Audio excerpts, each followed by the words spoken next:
दिल्ली एक विभिन्न परिस्थितियों में बना हुआ शहर है। दिल्ली का जो घनत्व है, उस घनत्व के अंदर बहुत कम एरिया में बहुत ज्यादा पॉपुलेशन रहती है।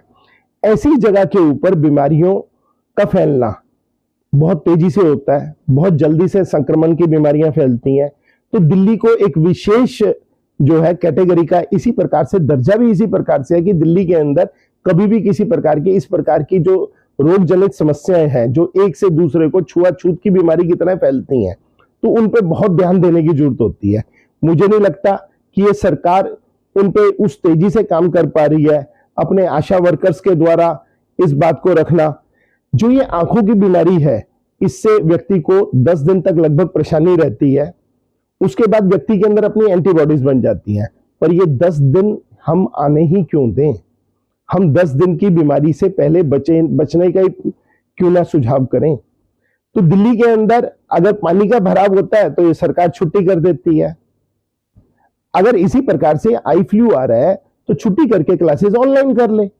मेरा सुझाव यही है कि अगर इनको 10 दिन 15 दिन अगर हम ऑनलाइन कर लेते हैं तो ये दिल्ली में इस प्रकार से जो बहुत बड़ी बीमारी की संख्या फैलती जा रही है, और दिल्ली में अगर आप जाएंगे तो कई जगह पे दवाओं की कमी भी हो गई है।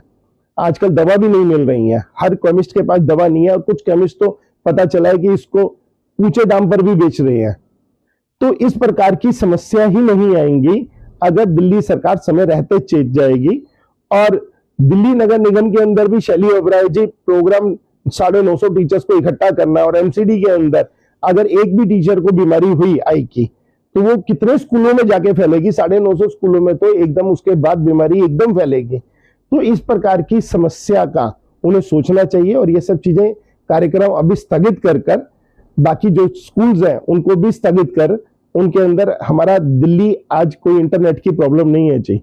मुझे नहीं लगता कि दिल्ली के अंदर किसी बच्चे के पास आज घर में मोबाइल नहीं है।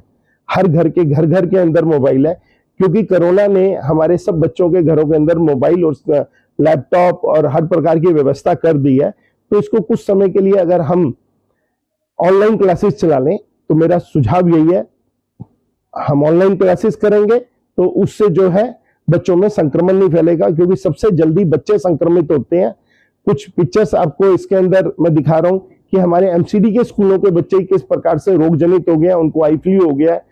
और ये आई फ्लू एक से दूसरे का छोटी छोटी सेवा बस्ती में फैलेगा, जहां व्यक्ति एक बार अगर आप आई के लिए दवाई खरीदने के लिए जाते हैं तो लगभग 300 रुपए की दवाई आती है। तो एक व्यक्ति 300 रुपए सब खर्च करेंगे तो कितना उसके ऊपर आर्थिक बोझ पड़ेगा, और हर व्यक्ति के लिए अलग अलग दवा लेने का सुझाव दिया जाता है। तो आप सोच सकते हैं कि दिल्ली का एक मिडिल क्लास जो रहने वाला व्यक्ति है, उसके ऊपर हर घर पर कितने का बोझ पड़ने वाला है। इसके लिए सरकार को कोई कदम जल्दी ही लेना चाहिए।